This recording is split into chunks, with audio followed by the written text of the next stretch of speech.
Our first presenter is from Andelyn Biosciences. They are a CDMO Leadership Award winner. That's a really big deal, and I'm going to tell you what that means after her presentation. Joining us is Sarah Bergman. She is a senior scientist at Andelyn. Andelyn Biosciences has used their Curator adherent platform to manufacture more than 450 phase 1 and 2 clinical batches, spanning over 17 years and covering a variety of serotypes and indications. To assess the robustness of the adherent platform and identify potential critical process parameters, historical data generated at each process step of GMP productions were compiled and analyzed. Welcome, Sarah. Thank you so much for that introduction. I will get right into it.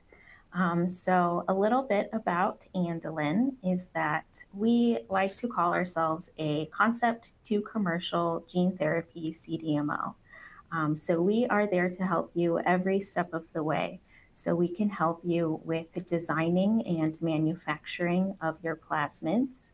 We have process development and analytical development teams that are ready to tailor a platform to manufacture and analyze your particular gene therapy. And we have preclinical manufacturing capabilities. So if you want to assess 10 different serotypes and different options for your transgenes, we can churn out those research grade batches really quickly and then go and use that same platform to generate tox grade vector and then continue on into the clean room and make vector for phase 1, 2, or 3 clinical trials and then all the way into commercial manufacturing.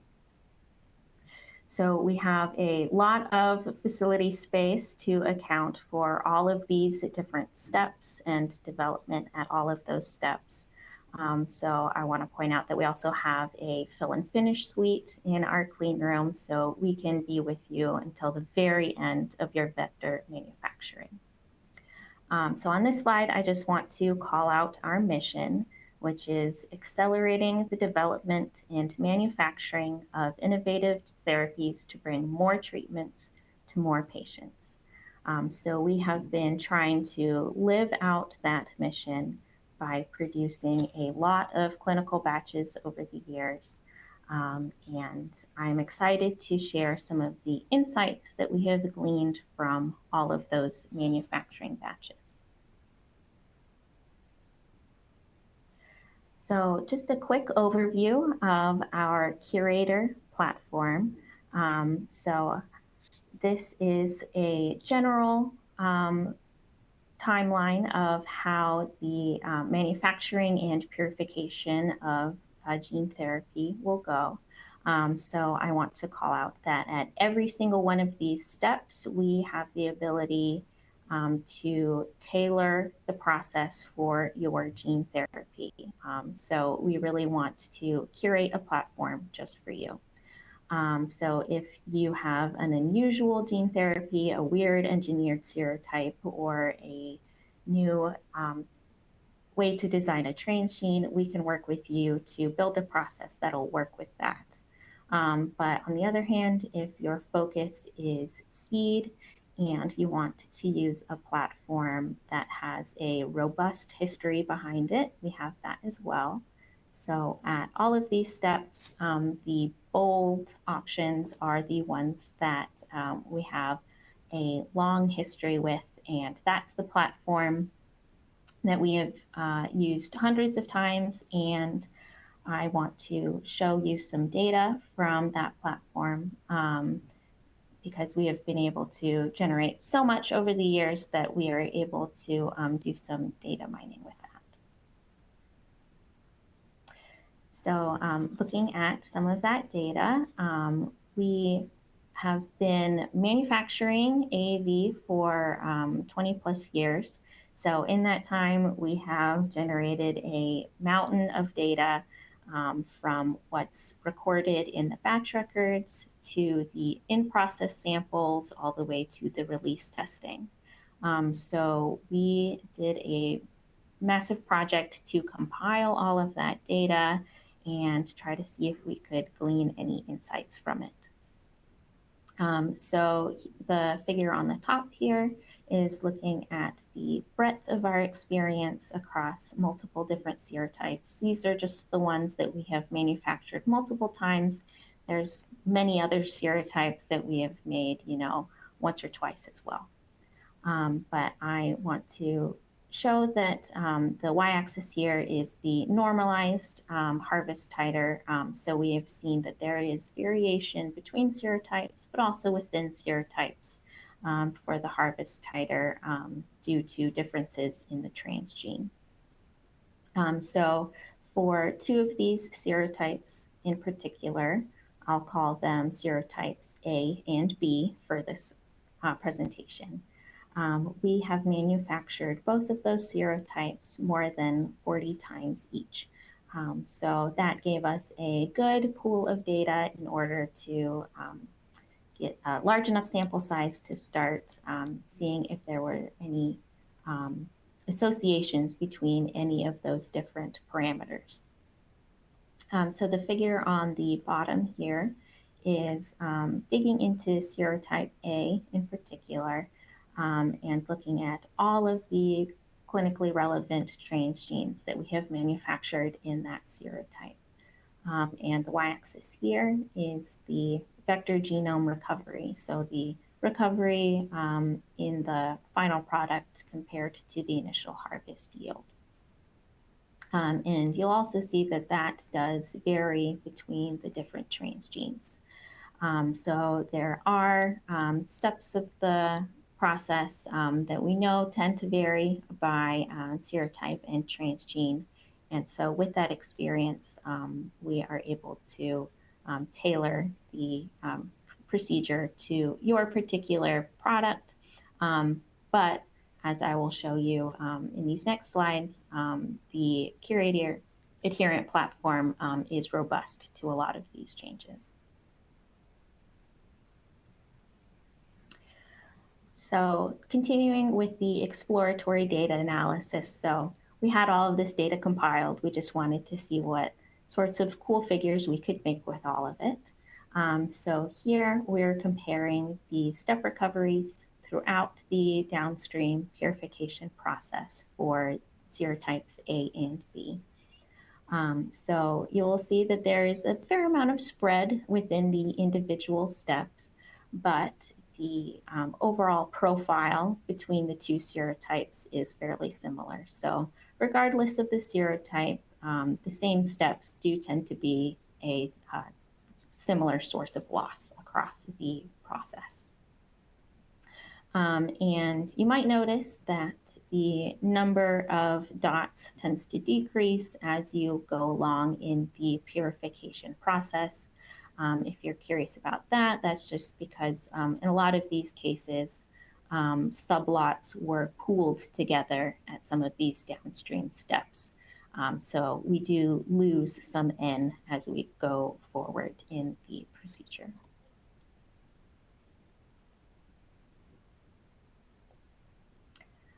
So we have all of this data and we wanted to see if we could learn anything from it. So just as a way to look at it, all of it at once, we did a pairwise correlation analysis. So we wanted to generate a correlation matrix, seeing if there were any associations between any of the in-process parameters, in-process results, or final results. So this figure is basically just showing off how many different variables we compared to try to see if there were any associations between them. So this figure is looking at the Pearson R values for all of those different associations.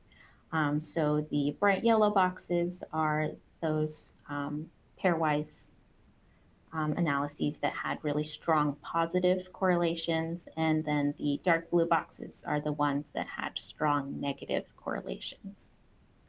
And not showing it here, but we also calculated the two-tailed p-values for each of these correlations in order to see if any of them were statistically significant.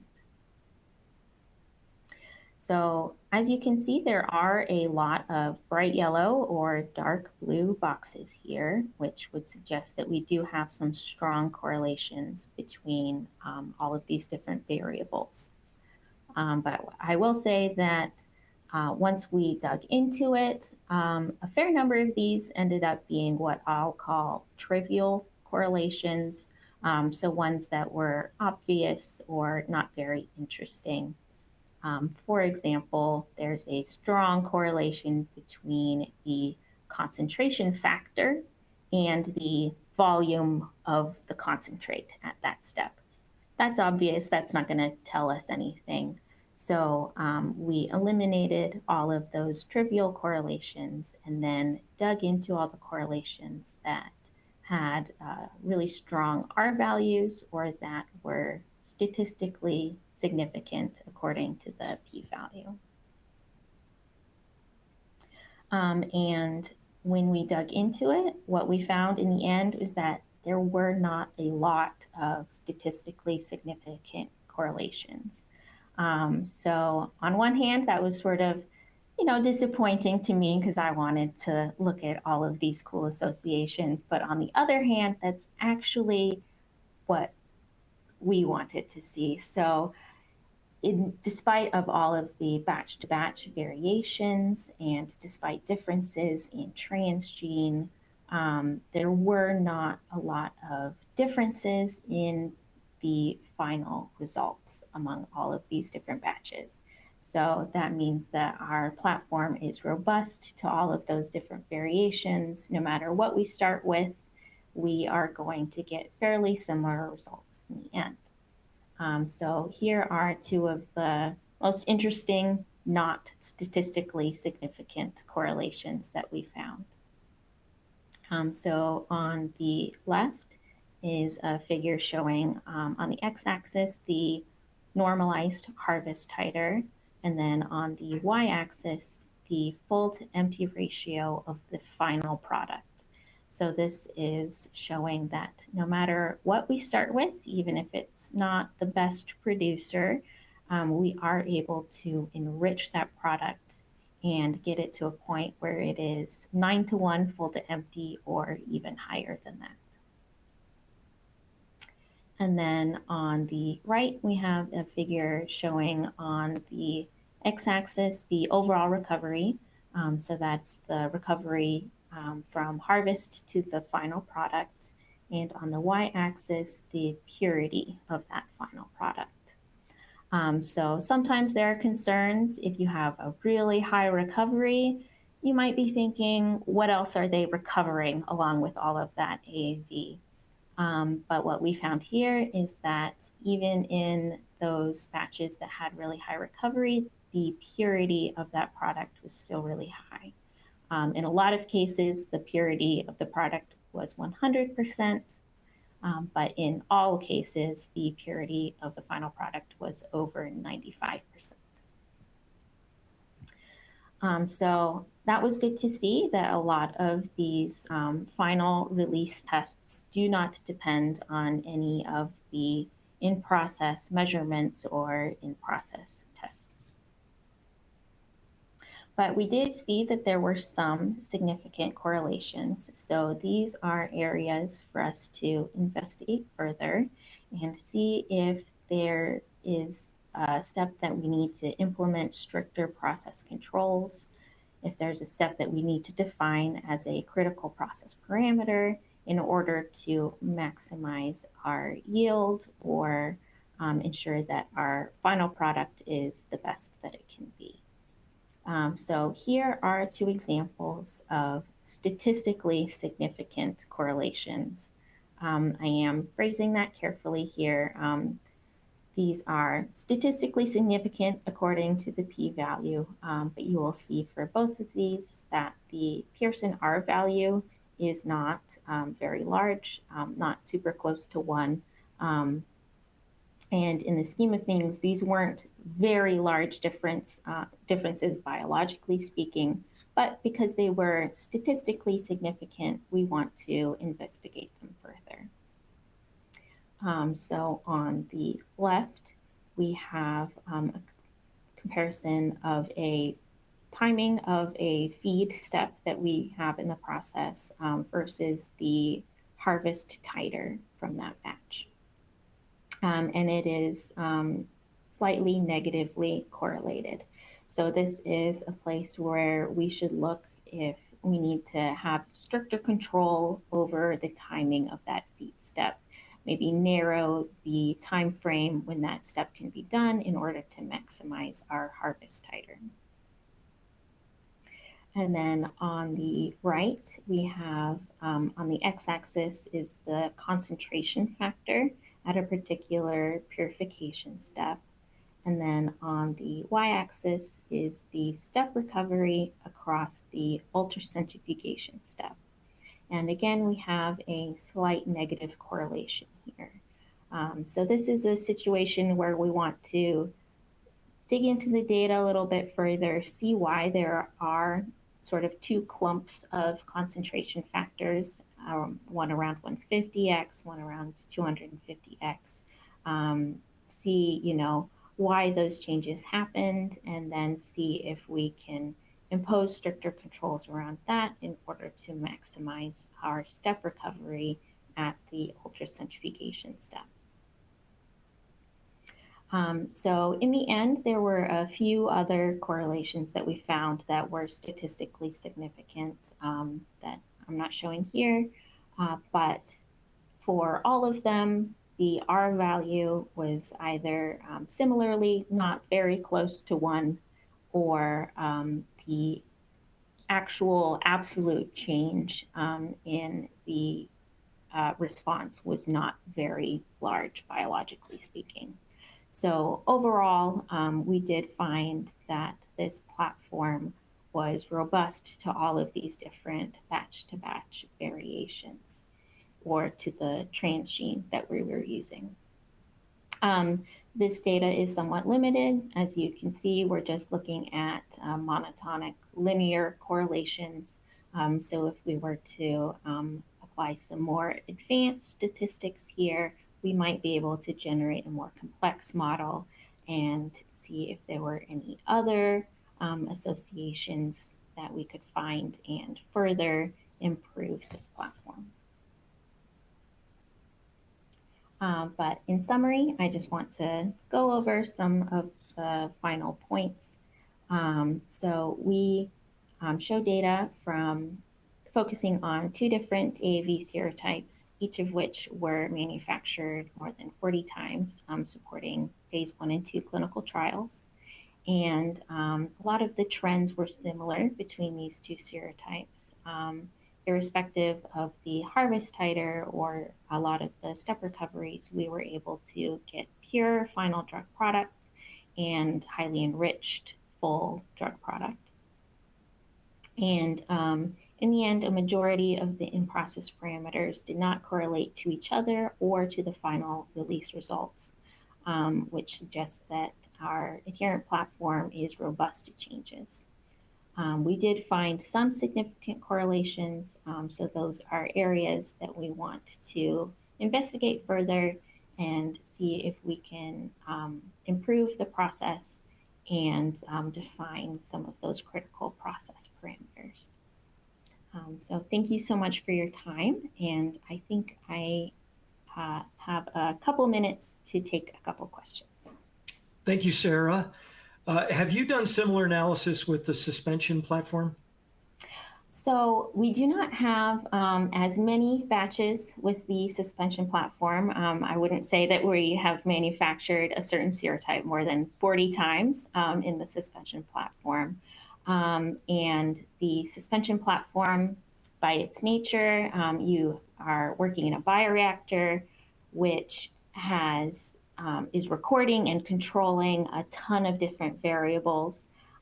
So while we do not have the breadth of experience with the suspension platform, we are actively working on, within the batches, recording all of those different variables, building up that data set, and trying to look at a model that takes all those different bioreactor parameters and sees if we can control those and predict some of the final responses there.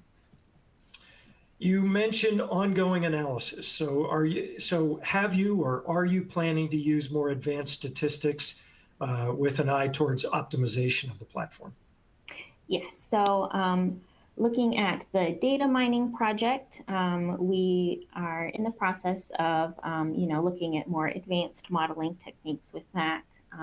But we have already looked at with incoming clients, we can do design of experiment studies in order to optimize the yield or different purification steps for that particular product. So we do have experience with more advanced statistical methods such as that. Excellent. Well, thank you for being with us today, Sarah. Awesome. Thank you so much.